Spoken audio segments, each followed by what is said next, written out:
नमस्कार। आज है पुरुषोत्तम मास का 13वां दिवस। तो आज की कथा में हम सुनेंगे चित्रधर्मा का वैकुंठ गमन और दृढ़धर्मा राजा की कथा। ऋषि बोले, हे वक्ताओं, मैं श्रेष्ठ महाभाग सूत जी दृढ़धर्मा राजा को पुरुषोत्तम मास के सेवन से राज, पुत्र, पौत्र आदि और पतिव्रता स्त्री कैसे मिली तथा योगियों को भी दुर्लभ लोक की कैसे प्राप्ति हुई, हे तात, आपके मुख से बार बार कथा के सार को सुनकर हम लोगों की तृप्ति नहीं होती है। हे ऋषिवर, इस पुरातन इतिहास को विस्तार से कहिए। हे सूत जी, हमारे भाग्यबल से ही ब्रह्मा जी ने आपको यहाँ भेजा है। सूत जी बोले, हे ब्राह्मणों, नारायण मुनि के नारद से जो कहा वही पुरातन कथा इतिहास में आप लोगों से कहता हूँ। पापनाशक दृढ़धर्मा का चरित्र जैसा मैंने गुरु जी के मुख से सुना है वही आप सब मुनि लोग सुनो। श्री नारायण बोले, हे ब्राह्मण, आकाश गंगा की तरह पवित्र करने वाली सुंदर पुरानी दृढ़धर्मा राजा की कथा को मैं कहता हूँ, तुम सुनो। हे आए हे देश का रक्षक, बुद्धिमान, सत्यवादी, पराक्रमी चित्रधर्मा नाम का राजा था। उसका पुत्र महातेजस्वी, सर्वगुण संपन्न, सत्यवादी, धार्मिक, सदाचारी दृढ़धर्मा नाम से विख्यात हुआ। उसके विशाल नेत्र थे, चौड़ी छाती और लंबी भुजाएं थीं। ऐसे गुण समूह के साथ वह दृढ़धर्मा राजा नित्य प्रति बढ़ने लगा।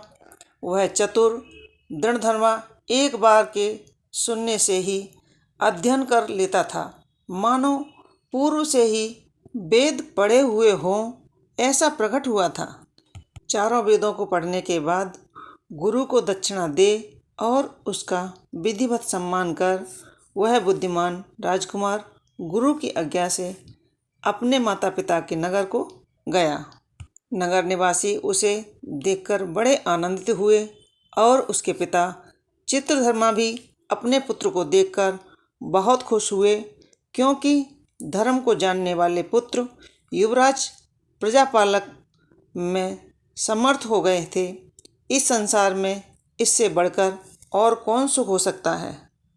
राजा ने मन में सोचा, अब मैं दो भुजाधारी मुरलीधर को प्रश्न करने के लिए शांत भक्तों को अभय करने वाले श्री कृष्ण की आराधना करूंगा, जैसे ध्रुव ने की। अम्बरीश, अयाति, सयाति, शिबी, रंतिदेव, शशिबिंदु, भागीरथ, भीष्म, विदुर, दुष्यंत, भरत, पृथु, उत्तानपाद, प्रहलाद, विभीषण आदि ने की थी। यह सभी महापुरुष भोगों को छोड़कर भगवान पुरुषोत्तम की आराधना कर परम पद को प्राप्त हुए। इसीलिए मैं भी स्त्री घर, पुत्र आदि के स्नेह रूपी बंधन को तोड़कर वन में जाकर हरि का भजन करूँगा।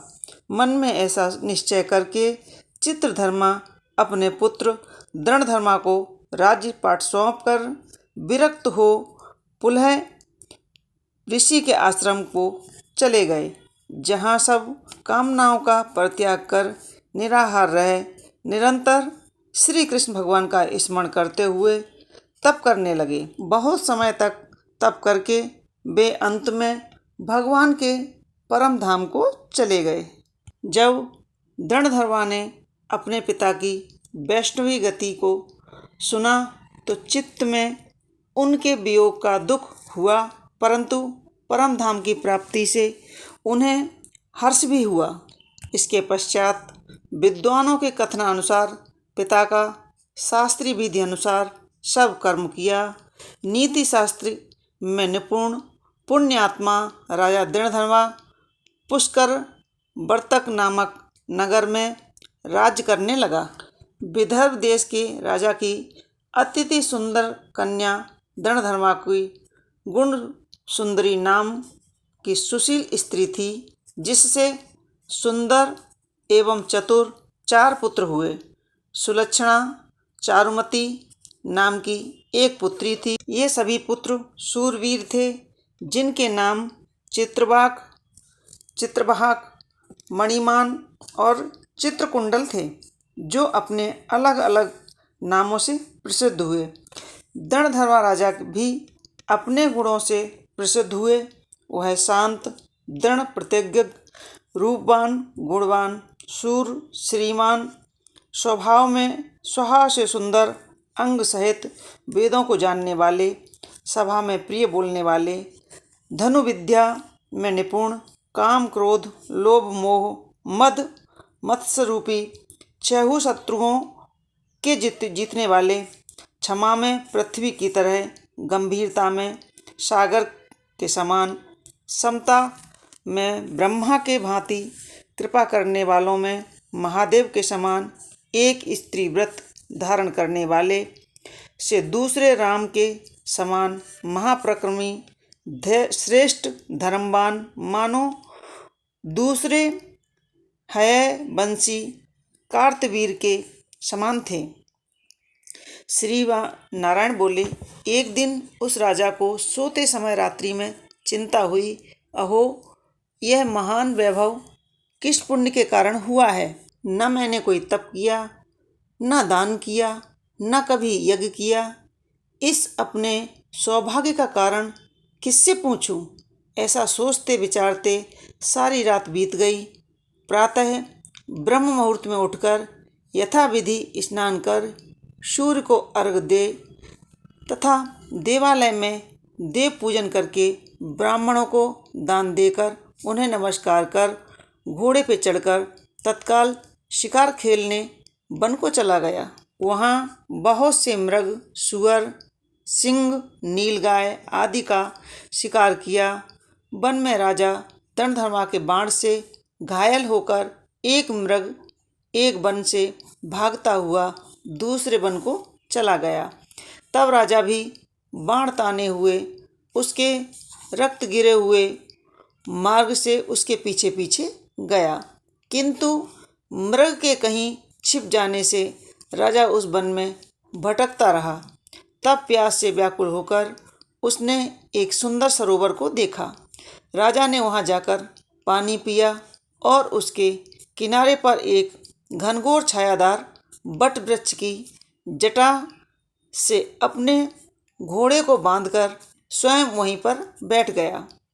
उसी समय वहां एक तोता अत्यंत शोभायमान मनुष्य की सी बोली बोलता हुआ आया और राजा दृढ़धर्मा को अकेला बैठा हुआ देखकर बार बार पढ़ने लगा।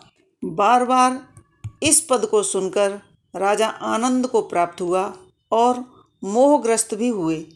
तोता सार गर्भिक कठोर नारियल के समान गंभीर पद को बार बार क्यों पढ़ रहा है, जो बड़ी कठिनाई से समझ में आने योग्य है? क्या यही है श्री सुखदेव जी, जो श्री कृष्ण के सेवक मुझ संसार में डूबे हुए मूढ़ को परीक्षित की भांति कृपा करके उद्धार करने आए हैं? ऐसा सोच ही रहे थे कि इतने में उनकी सेना भी राजा को ढूंढते ढूंढते वहां आ गई। उधर तोता भी राजा को आत्मबोध कराकर अंतर्ध्यान हो गया। राजा अपने नगर में जाकर तोता के वाक्य को स्मरण करते रहे। उन्होंने भोजन पानी सब छोड़ दिया, गुमसुम रहने लगे, किसी के बोलने से ही नहीं बोलते थे। तब रानी ने एकांत में आकर राजा से प्रेम सहित कहा, हे राजन, आज ऐसे उदास क्यों हो रहे हो? उठिए उठिए, भोजन पानी कीजिए, हम सबसे बातचीत कीजिए। इस प्रकार रानी के समझाने पर भी राजा देवताओं को भी दुर्लभ तोता के सत्य वचन स्मरण करता रहा और कुछ भी न बोला।